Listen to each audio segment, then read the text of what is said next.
नमोस्तु नमोस्तु गुरुवरं अस्तित्वं शरणं नमोस्तु भगवन् नमोस्तु नमोस्तु नमोस्तु गुरुवरं अस्तित्वं शरणं नमोस्तु भगवन्।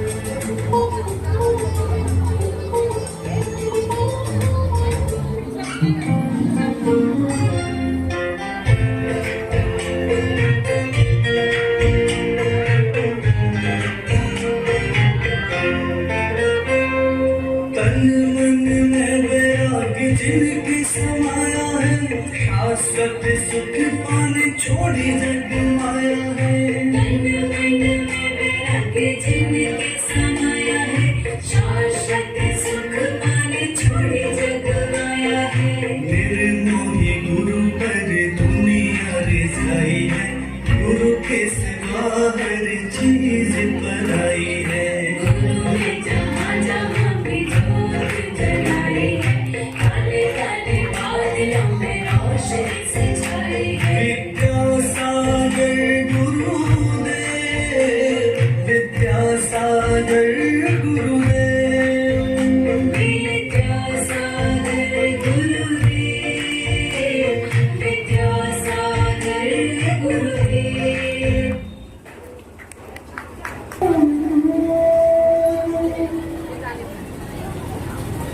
अरे आ गए आप लोग। आइए सुनाता हूं एक कहानी, एक माँ की कहानी, एक पिता की कहानी, एक ऐसे युग दृष्टा की कहानी जिसने धर्म पथ पर चलकर न केवल स्वयं के जीवन को धन्य किया बल्कि अपने परिवार सहित संपूर्ण जगत के कल्याणकारी पथ प्रदर्शक के रूप में हम सभी के सामने उपस्थित है। विद्याधर से विद्यासागर बनने की कथा को आप लोगों ने कई बार सुनी होगी, लेकिन क्या आप जानते हैं कि विद्यासागर बनने के बाद से आज तक सैकड़ों ऐसे रोमांचकारी और अलौकिक किस्से हैं जो गुरुवर के भीतर के दिव्य ज्ञान, करुणा, धर्म परायणता और दिव्य शक्तियों के साक्षात उदाहरण हैं। आज उन्हीं संस्मरणों की बगिया से कुछ चुनिंदा पुष्प आप सभी के समक्ष लाया हूं, तो ध्यान से सुनिएगा।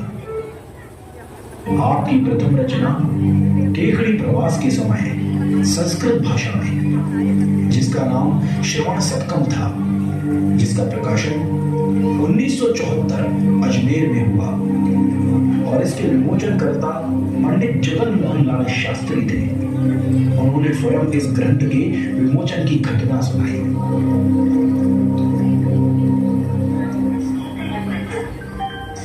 जय जिनेंद्र महोदय, यहाँ अकेले खड़े खड़े आप क्या कर रहे हैं? जय जिनेंद्र भैया, अरे वो आचार्य श्री जी ने एक बहुत अच्छा ग्रंथ लिखा है श्रवण शतकम, और कल उसका विमोचन है।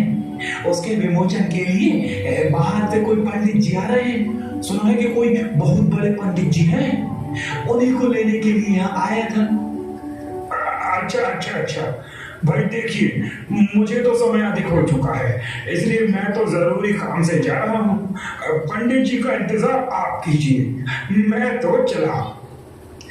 ठीक है भैया, आप निकल जाइए, मैं तो पंडित जी को लिए बिना नहीं जाऊंगा यहाँ से। जय जिनेंद्र। हाँ जी, जय जिनेंद्र। पता नहीं पंडित जी को कितना समय और लगेगा। अरे लगता है पंडित जी आ गए। जय जिनेंद्र पंडित जी। जय जिनेंद्र भैया, जय जिनेंद्र। पंडित जी, आने में कोई परेशानी तो नहीं हुई? नहीं बिल्कुल भैया, कतई परेशानी नहीं हुई, बड़े आराम का सफर था। लेकिन क्या बताएं, सफर है ना, इसलिए थोड़ा सा थक से गए हैं और रात्रि भी हो गई है। हाँ जी, बहुत अच्छा पंडित जी। ये लीजिए, ये शास्त्री जी हैं, इनको आप थोड़ा सा रात में या सुबह उठकर स्वाध्याय कर लीजिएगा। क्या कि वो संगोष्ठी में आपको थोड़ा बहुत बोलना भी पड़ेगा ना। दीजिए भैया दीजिए, धन्यवाद। लेकिन भैया हम आपको एक बात बता दें कि 20 साल हो गई हमें पंडिताई करते करते, और इन 20 सालों में हमने कई शास्त्रों का विमोचन किया है, कई गोष्ठियों में बोला है, और हमने स्वयं ने कई ग्रंथों की रचना भी की है, और कई ग्रंथों पर तो हमने टीका भी की है। लेकिन भैया हमने ऐसा सुना भी है कि जो श्रवण षटकम जो ग्रंथ है ना, जिसके जो आचार्य है ना, उनकी ज्यादा उम्र नहीं है, अब लगभग 25-26 साल के होंगे। अब आप भी बताओ, इतनी कम उम्र में ऐसे मुनिराज जैसे आचार्य को क्या अनुभव होगा। इसमें ग्रंथ पढ़ने की आवश्यकता नहीं है, कतई आवश्यकता नहीं है। इसमें तो हम बिगड़ पड़ेगी, सब कुछ संगोष्ठी में बोल देंगे। जी बहुत अच्छा पंडित जी, जैसा आपको उचित लगे। अच्छा अब रात्रि हो गई है, मैं चलता हूँ। सुबह 7:30 बजे आपको लेने के लिए आ जाऊंगा। ठीक है भैया, ठीक है। जय जिनेंद्र भैया। जय जिनेंद्र पंडित जी।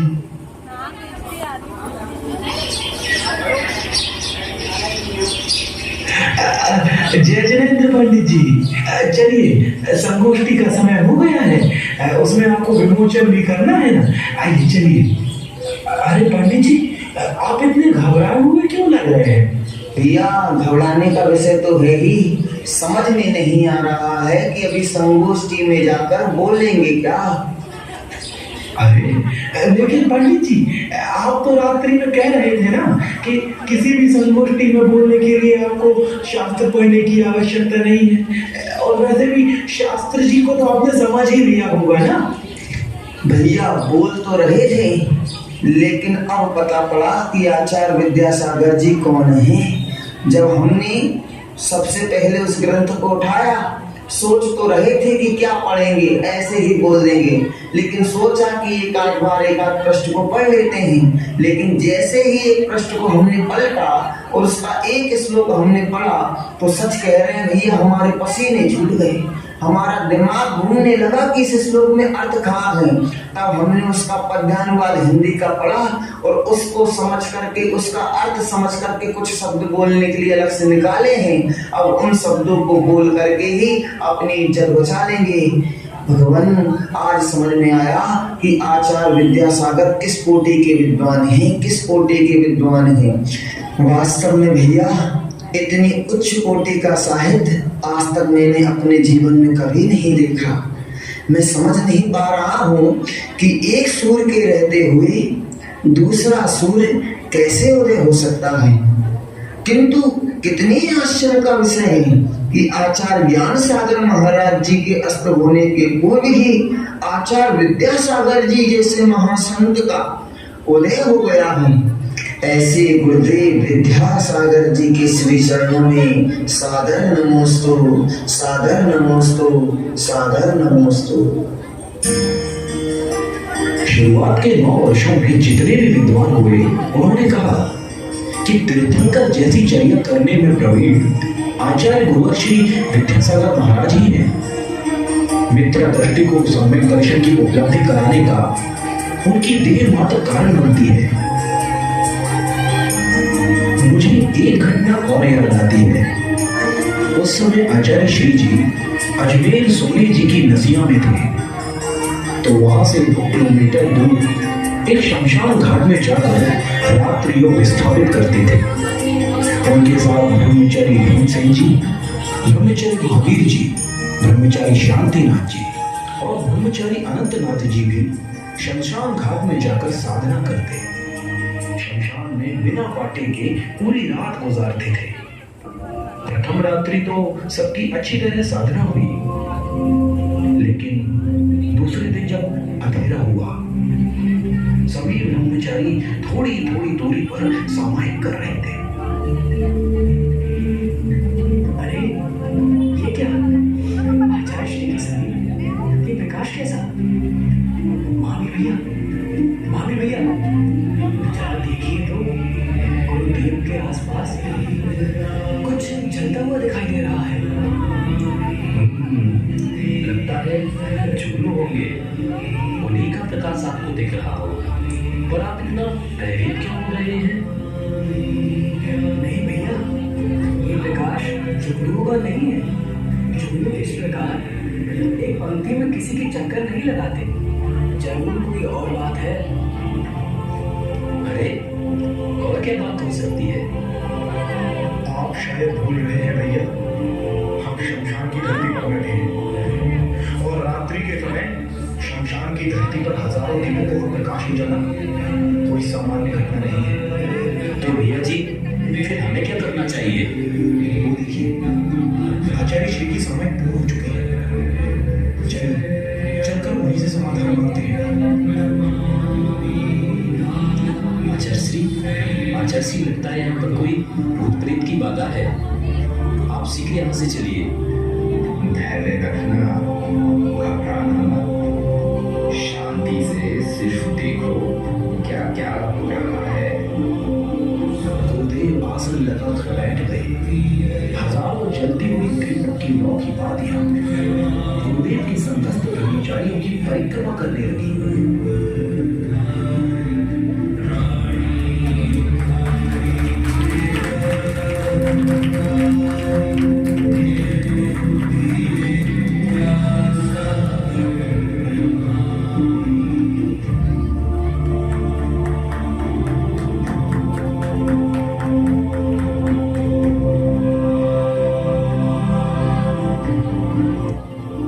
पूरी रात यह घटना चलती रही। पूरी रात्रि जागते जागते निकली। गुरुदेव पूरी रात्रि ध्यान में लीन होकर आत्मा के पवित्र स्वभाव का चिंतन करते रहे। सुबह होते होते समस्त बातियां अदृश्य। क्या सोच रहे हैं? कुछ नहीं भैया जी, कल रात की घटना को सोचकर थोड़ा परेशान हूँ। देखा कैसा विचित्र वातावरण बन गया था शमशान में। हाँ भैया, हमसे तो ना हो पाएगा। हम नहीं जाएंगे अब वहां। चलो चलकर गुरुजी से कहते हैं। आचार्य श्री, आज आप सामयिक करने कहाँ जाएंगे? वहीं जहां कल गए थे।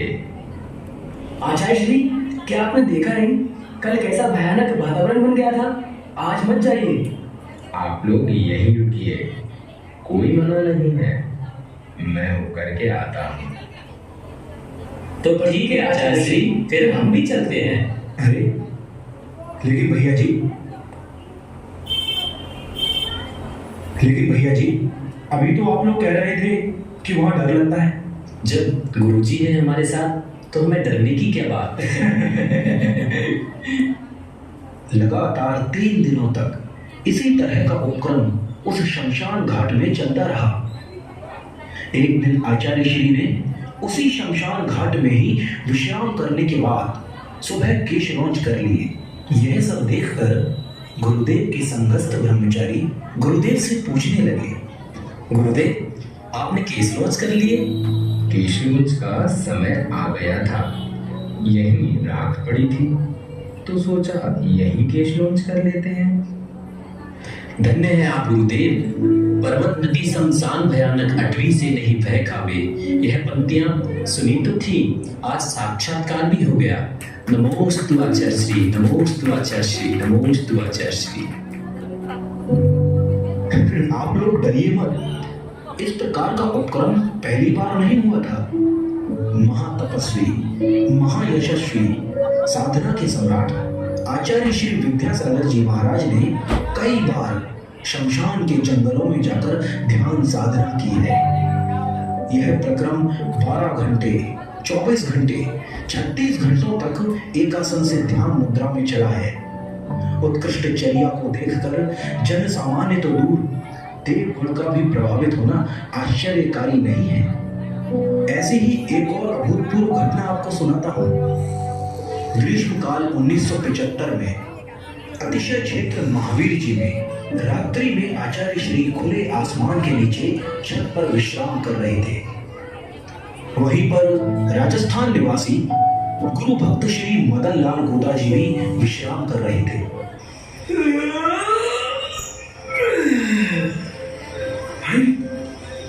अरे ये मैं क्या देखा?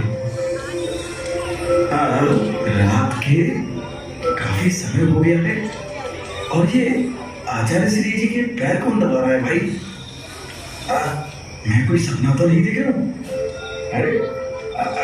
अरे व्यास जी, अरे व्यास जी, अरे व्यास जी उठिए ना, उठिए तो तनिक। अरे क्या हो गया गोधा जी, काहे हमें उठा रहे हो?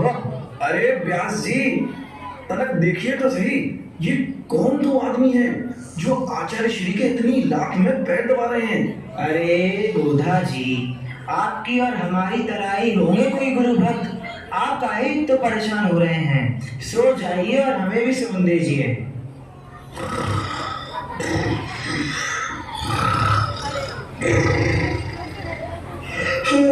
चलो भैया, तो फिर हम भी सो जाते हैं। अरे अरे, रात के 1 बज रहे हैं और ये व्यक्ति अभी भी आचार्य श्री के पैर दबा रहे हैं। व्यास जी, अरे व्यास जी, उठिए उठिए, तनिक देखिए तो। अरे गोधा जी, फिर आपने हमें उठा दिया। अरे आपसे बोल दिया है कोई नहीं है, आप भी सो जाओ और हमें भी सोने दो।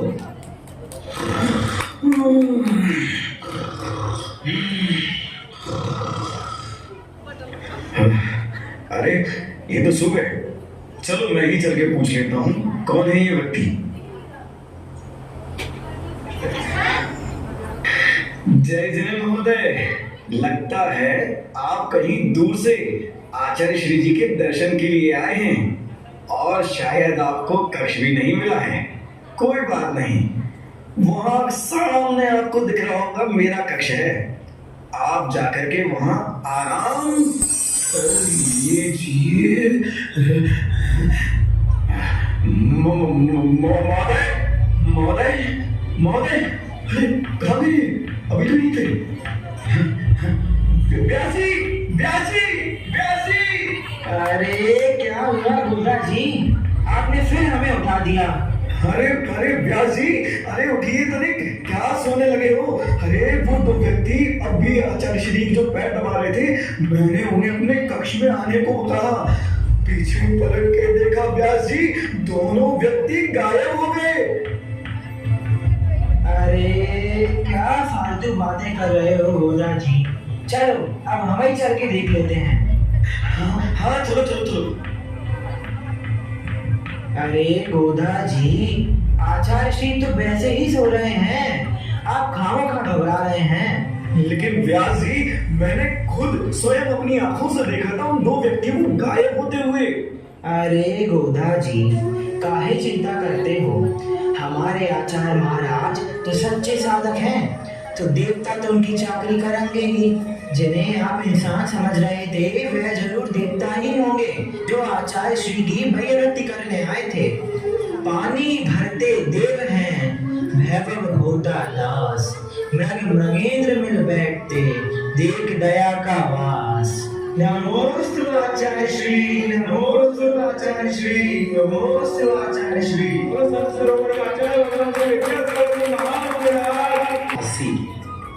जब आचार्य गुरुवर संघ सहित द्रोणगिरी में विराजमान थे, रात्रि का समय था।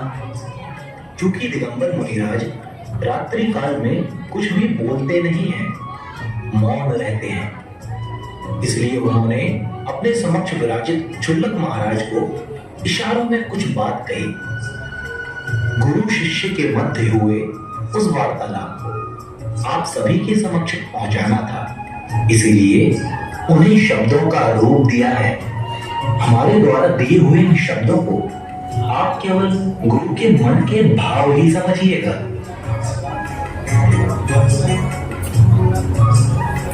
बुंदेलखंड की पावन धरा पर स्थित इस पुण्य क्षेत्र की कुछ अलग ही बात है। यहाँ पर भावों की विशुद्धि अद्भुत है। यहाँ सिद्ध क्षेत्र होने की विशेषता के कारण यहाँ का कण कण भावों को पल प्रतिपल विशुद्धि प्रदान करता है।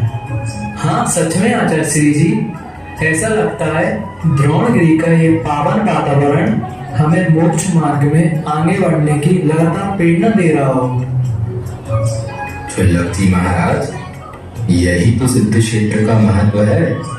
यहाँ भावों का परिणमन इतना विशुद्ध होता है कि प्रत्येक जीव यहाँ आकर स्वतः ही मोक्ष मार्ग की प्रेरणा प्राप्त कर लेता है और अतिशय पुण्य का बंध करता है। अच्छा क्षुल्लक जी, आप जरा क्षुल्लक समय सागर जी को बुला लीजिए, उनको कहिए हमने बुलाया है। क्षुल्लक जी, जाने क्यों इतनी रात्रि होने पर भी निद्रा नहीं आ रही है।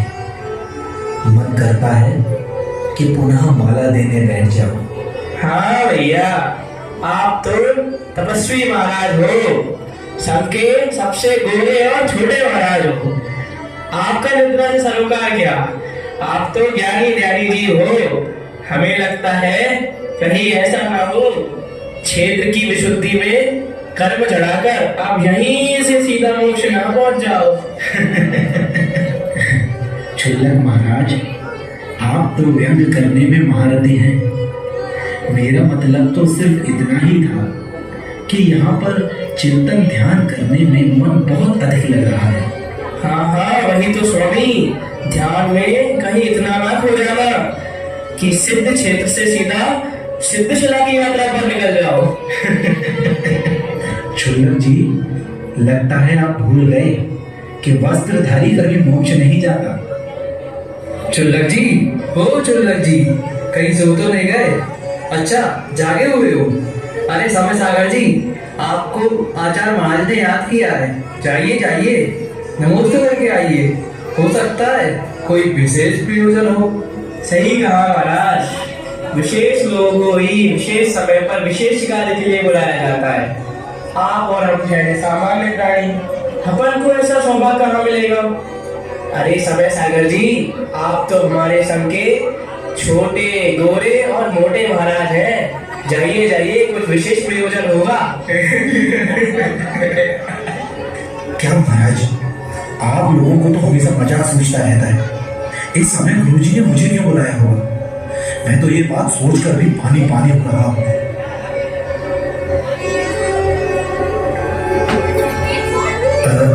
नमस्ते आचार्य श्री जी, आपने याद किया मुझे?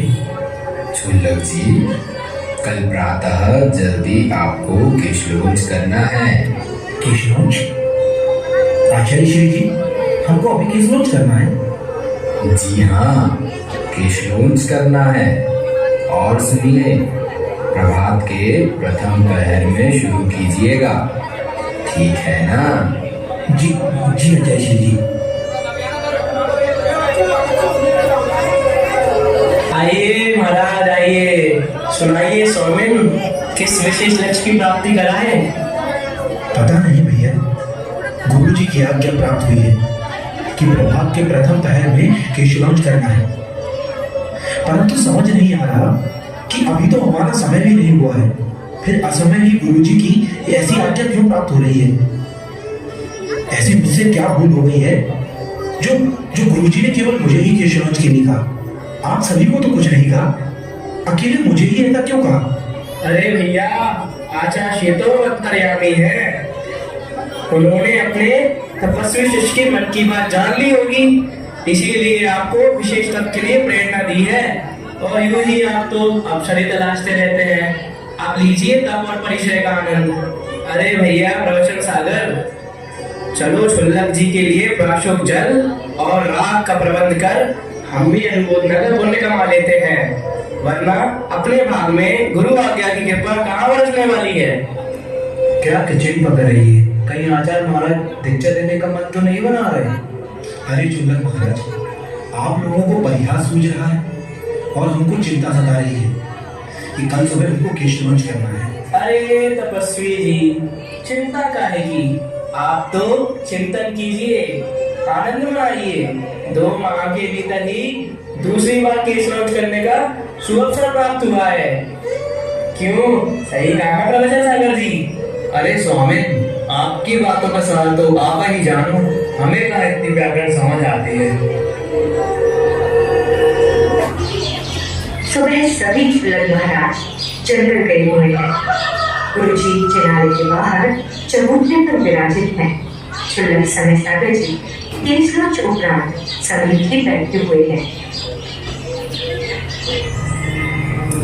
क्षुल्लक जी, जरा देखिए तो, कोई श्रावक अष्टद्रव्य लेकर आ रहा है क्या? अष्टद्रव्य? अष्टद्रव्य आचार्य श्री जी, लेकिन अष्टद्रव्य का क्या करना है गुरुदेव? कुछ विशेष है क्या आज? सुनो, पहले यह देखो, कोई अष्टद्रव्य लेकर आ रहा है क्या? अगर कोई हो तो पहले उसे बुलाइए। आचार्य श्री जी, दूर से ऐसा लग रहा है जैसे ब्राह्मी आश्रम जबलपुर से आश्रम की संचालिका मणिबाई जी हाथों में अष्टद्रव्य की थाली सहित इधर आ रही हैं। ठीक है, वो आए तो उन्हें द्रव्य चढ़ाने नहीं देना और द्रव्य की थाली लेकर यहाँ ले आना। ठीक है आचार्य श्री जी। भाई जी, ओ भाई जी, जरा सुनिए। महाराज जी, ये अष्टद्रव्य की थाली आप हमें दे दीजिए। अरे चुल्लक महाराज, अब क्या आप पूजन करने जाएंगे क्या?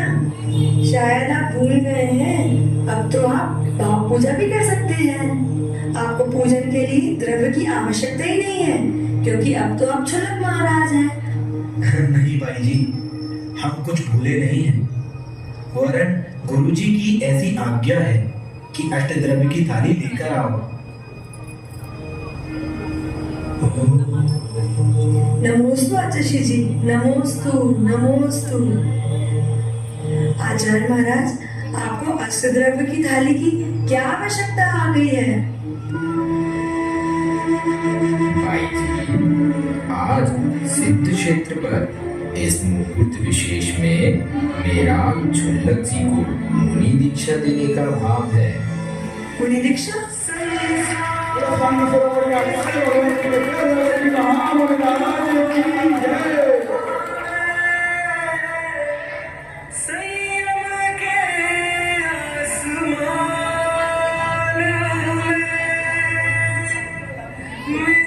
परंतु आचार्य भगवान, यहाँ तो मुनि दीक्षा की कोई व्यवस्था ही नहीं है।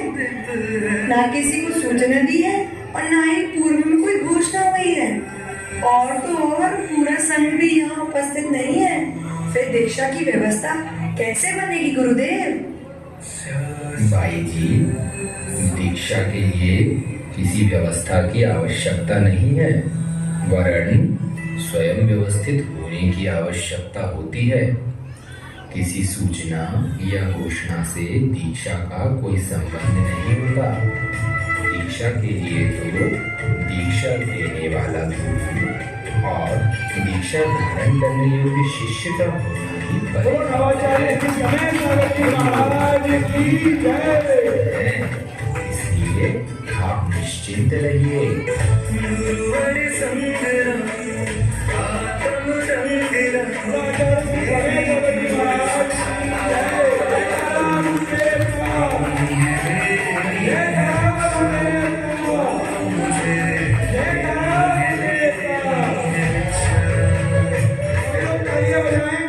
अरे अरे क्षुल्लक जी, देखो, आपको याद है मैंने कल रात्रि में कहा था कि आचार्य जी की दीक्षा देने का तो मन नहीं बना रहे।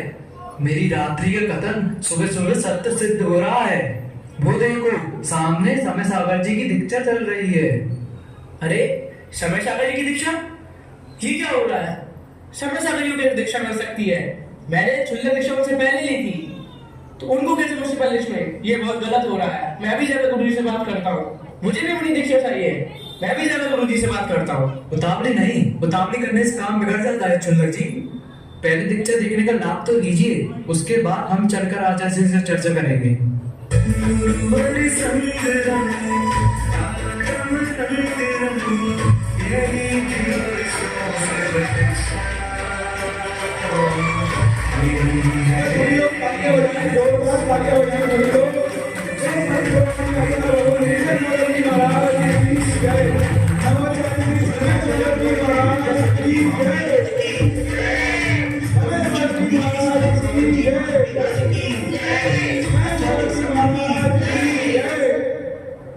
तो इस तरह संपन्न हुई गुरुजी के कर कमलों से प्रथम मुनि दीक्षा। मुनि श्री समय सागर जी महामुनि।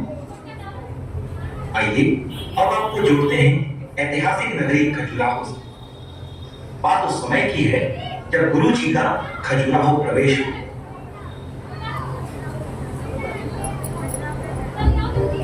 अरे बुढ़िया, वे ऊपर वाले पानी कमरे की सफाई करवा दे, वो पानी व्यवस्थित करवा दे, पोछा लगवा दे उनके ऊपर। कैसे महाराज आने वाले हैं थोड़ी देर में ही।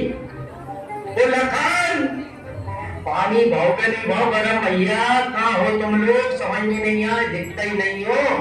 कमंडल के लिए पानी चाहिए, महाराज आवे वाले हैं, तो जल्दी व्यवस्था कर लो। सब काम नहीं तो मेरे से ही करवा लो, तुम तो बिहार भी मुझसे ही करवा लो, पानी भी मेरे से ही भरवा लो, और पानी की सफाई मेरे से करवा लो। मेरी कड़ियाई दुखाने लगी। अरे मैनेजर साहब, जो ले आओ मैं पानी गरम जो आपने कही थी, कहाँ रख दम जाएंगे? ले रख दे मेरे सर पे। तेरी बुद्धि में नहीं आ रही है कि अपन पानी की व्यवस्था सामने रखी है, अपन पीछे कहाँ रखते हैं? जंगल के पास में मंदिर के पीछे व्यवस्था बनाई है, तो वहां जाके रख दे। हर बार के बाद बार बार पूछ जरूरी है ना? अरे मैनेजर साहब, ये पार्टे तो बड़े भारी है, अकेले मुंह से नहीं बनेंगे। मेरे संगे तो तुम्हारे सुनील मालिक भेज दो, वो कभी काम नहीं करे, जब मेरी सुने बाहर मेरे संगे भेज दो, ये पार्टी उठवा दूंगे। सुनील मालिक कहा है? पूरे चौधरी मोहल्ला लगा लो, मेरा से काम दिलाएंगे। मेरे मुनि सर के पूरे मोहल्ले लोग कैसे काम दिलाएंगे? तेरे से जरा सो काम नहीं बन रहा रे बुढ़िया। तेरा कौन हो रे बुढ़िया? तेरी समझ में नहीं आ रही है, फिर तुम मुझसे कहती मेरे ऐसा मेरो ब्याह करा दो, मेरो ब्याह करा दो। अब तुम समझ बताओ कि जाके जेल चरण से देखे कौन भरो आदमी अपनी जाए मोड़ी दे दो।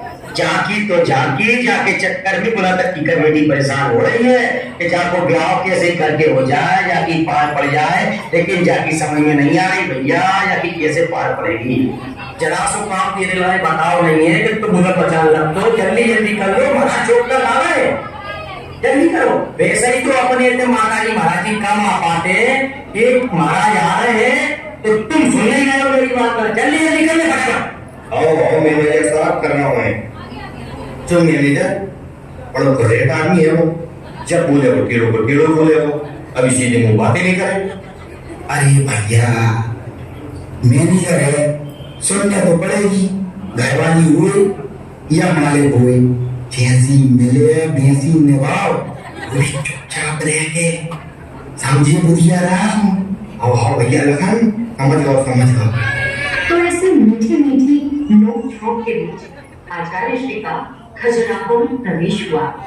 दर्शन उपरांत आहारचर्या हुई। गुरुजी दोपहर की इलियावत भक्ति के बाद बाहर निकले। रास्ते में दो ब्रह्मचारी भाई खड़े होकर चर्चा कर रहे थे। काय ब्रह्मचारी जी, ऐसे काय बैठे हो? भोजन हो गया तुम्हारे? नहीं भैया, अभी कहाँ, अभी तो इंतजार में कुछ चावल खाकर निमंत्रण दे जाए। आपके तो भोजन हो गए होंगे अच्छे से। अरे नहीं भैया, हमारी हालत खुद तुम्हारे जैसे हो रही है। हम भी इंतजार कर रहे हैं कि कोई आए, हमें भोजन कराए, हमें लेके जाए। बहुत ही ज्यादा भूख लग रही है। अरे अरे अरे, आचार्य श्री आ गए। नमस्ते आचार्य श्री। अरे ब्रह्मचारी जी, आप दोनों यहाँ कैसे खड़े हैं? कुछ नहीं आचार्य श्री जी, वो भोजन के लिए किसी चौके वाली की प्रतीक्षा कर रहे हैं। अच्छा अच्छा, ठीक है ठीक है। ये अच्छा किया भैया जी आपने कि आचार्य श्री को बता दिया। अब देखना गुरुजी अभी किसी स्वागत को संकेत कर देंगे और हमारे भोजन की व्यवस्था हो जाएगी। हाँ भैया, ये तो सही है, लगता है भोजन की व्यवस्था हो ही जाएगी। अरे अरे अरे, आचार्य श्री वापस आ गए। नमस्कार आचार्य श्री। अरे ब्रह्मचारी जी, आप लोग अभी तक खड़े हैं? कोई श्रावक निमंत्रण लेकर नहीं आया क्या? नहीं आचार्य श्री जी, अभी तक तो कोई नहीं आया। अरे तो फिर तो अब आप उपवास ही ले लीजिए। वैसे भी सामायिक का समय तो हो ही गया है। भोजन का विकल्प छोड़कर अच्छे से सामायिक कीजिए। ठीक है। अरे भैया, ये कैसे साधु हैं? भोजन की व्यवस्था का संकेत दिए बिना उपवास से आशीर्वाद देकर चले गए। लगता है अब तो बिना भोजन के ही रहना पड़ेगा। भैया, यही तो मानना है हमारे गुरु जी की। ना तो वो स्वयं याचना करते हैं और ना ही अपने शिष्यों को याचक बनने की शिक्षा देते हैं। अयाचक सिंगतिचर्या के साक्षात उदाहरण है हमारे गुरुदेव। जय हो गुरुदेव, जय हो गुरुदेव, जय हो गुरुदेव। और जैसा कि सब जानते हैं कि गुरुदेव अनियत बिहारी हैं। सामयिक के बाद आचार्य श्री जी का बिहार बिना किसी को बता पन्ना के लिए हो गया। अरे लखन सुन रहा होगा? तुम अभी लगन में जांच करवा दे, थोड़ी सफाई करवा दे, ताकि लगवा दे, महाराज श्याम की भक्ति भाई करेंगे। पर मैनेजर साहब, आपको पता नहीं है, महाराज जी तो आधी घंटा पहले ही बिहार कर गए और वो भी तुम्हें बिना बताए। अरे यार, बिना बताए चले गए? न रास्ता पूछी, न किलोमीटर पूछी, घर जाने आगे कौन से गाँव पड़े हो, रास्ता अच्छे है कि खराब है, रास्ता में कंक्रीट है कि सूखी मिट्टी है, समझ में नहीं आ रही। उन्होंने अचानक क्षेत्र की व्यवस्था कैसे चलेगी अपनी? अरे हम व्यवस्था बना चले आ रहे हैं क्षेत्र वाली, ये भाई आगे कौन तो गाँव पड़े हो, बादल कहाँ रुकने हैं, आगे जाके कहाँ पे हाल होंगे, बस व्यवस्था हम लोग बनाते। अब जो महाराज ने सुनी नहीं अपनी बढ़िया रही, अब ये जान में ये कहा जा रहा है। अब तो तू आगे कौन व्यवस्था इनकी जमा रहा है, कौन इनकी हाथ की व्यवस्था जमा रहा है, कौन आपकी रुपये व्यवस्था जमा रहा है। जब समझ में आएगी जब कोई जंगल में जब मिल जाए। मैं तो जब कह रहा हूँ अब तो जितने भी महाराज आते ना, माता जी आती सब मुंह से दे के ब्याह करते, पूछ के ब्याह करते। जो निराले महाराज आए अपने आप ही चले गए। अब देखते कैसे व्यवस्था बनती है आगे की। पन्ना के जंगलों में विहार करते हुए संत रास्ता भटक जाता है और रात्रि निकट होने से आचार्य श्री जी एक स्थान पर प्राशुक शिला देखकर बैठ जाते हैं। सुनो, लगता है हम रास्ता भटक गए हैं और शाम भी हो गई है। अब हम सभी जंगल में इसी स्थान पर रात्रि व्यतीत करेंगे। और हाँ सुनो, जंगल का स्थान है और आसपास जंगली जानवर भी होंगे, इसीलिए आप सभी लोग आपातकालीन समाधि धारण कर कायोत्सर्ग कर लेना। अगर रात्रि कुशल रही तो सुबह फिर आगे विहार करेंगे। अब आप सभी अपने आवश्यक कर लीजिए। आचार्य श्री का ऐसा आदेश सुनकर सभी संघस्थ साधु सत्य में आ जाते हैं, परंतु बिना कुछ कहे नमोस्तु कर आवश्यक करने में लीन हो जाते हैं।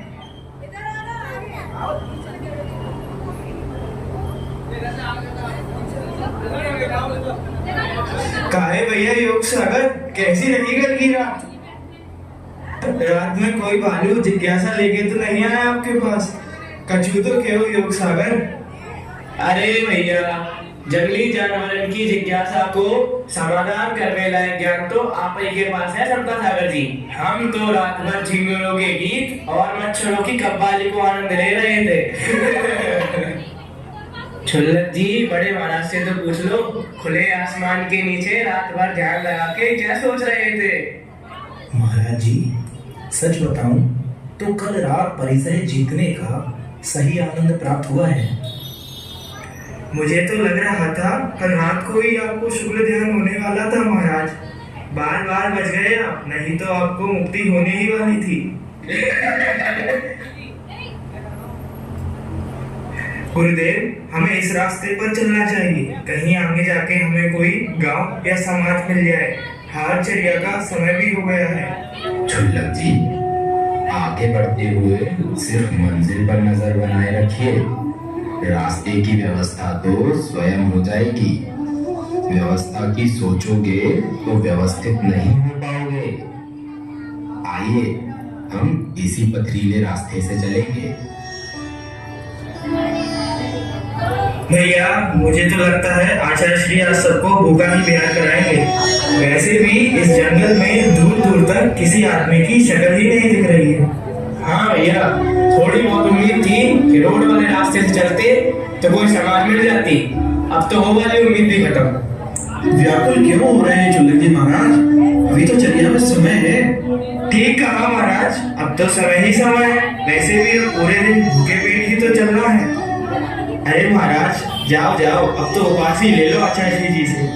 आहार की झूठी आस मत बांधो, अब कछु नहीं दरोजा रास्ता में आगे। जय आचार्य महाराज बहुत ही निष्प्रय व्यक्ति के हैं भैया, इन्हें न खुद की चिंता है न हमारी, ये तो आज उपास ही कराएंगे। चलो भैया, जब भूखे ही रहने हैं तो चल के उपास ही ले आते हैं। तुम तो उपवास कर ही लो संत सागर जी, क्या है ना, उपवास करने से तुम्हारा वजन भी कम हो जाएगा। सही है महाराज, जैसे गुरुदेव वैसे ही होंगे भैया। सबके सब भीतरागी हैं, एकदम निरीह भीतरागी।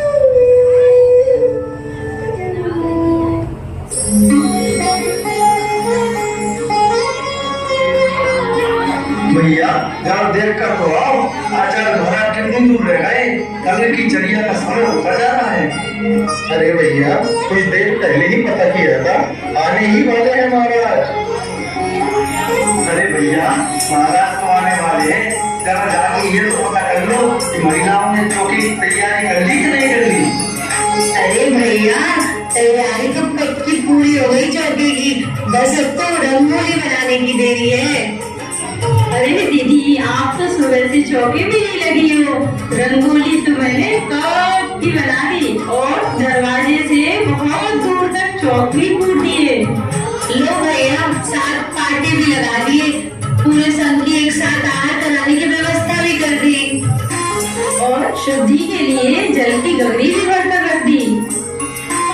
जैसे ही संत निकट आया, सारे श्रावकगण संघ के पास जाकर बैठ गए और आहारचर्या के लिए निवेदन करने लगे।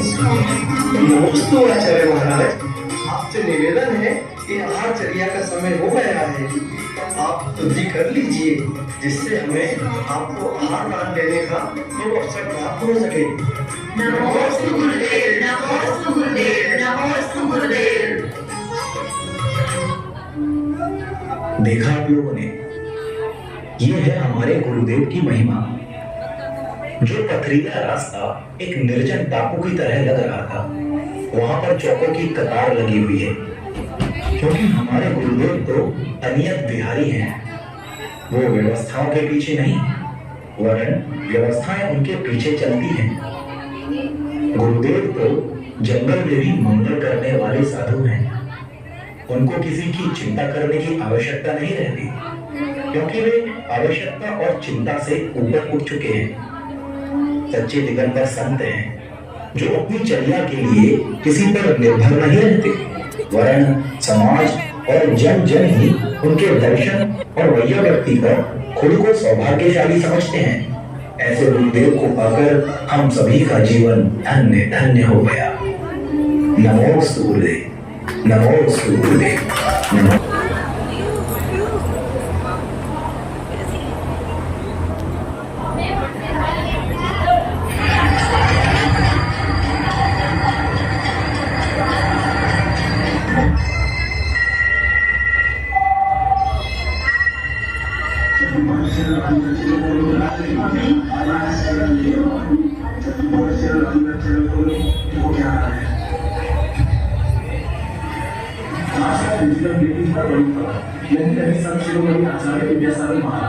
जय बोलिए आचार्य विद्यासागर महाराज की समाधि जन्मदिन तिलक में 3 दिन उपवास के बाद शहीद किया था।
जिन आचार्य विद्यासागर की महिमा गाते आए, महिमा गाते आए।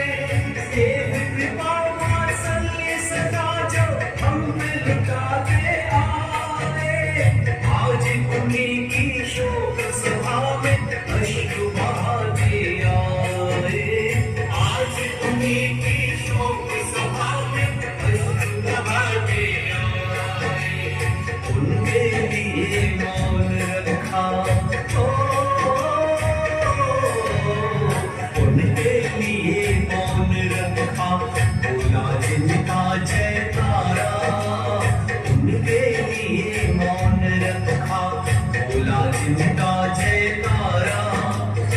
उन्हें मृत्यु ने हमें मृत्यु के समाचार ने मारा, उन्हें मृत्यु ने हमें मृत्यु के समाचार ने मारा। वो कहाँ मिलेंगे हमें युगल पद कमल सर्व दुखहारा।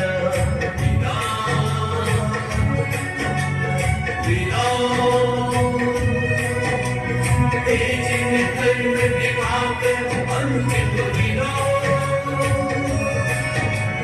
विदा, विदा।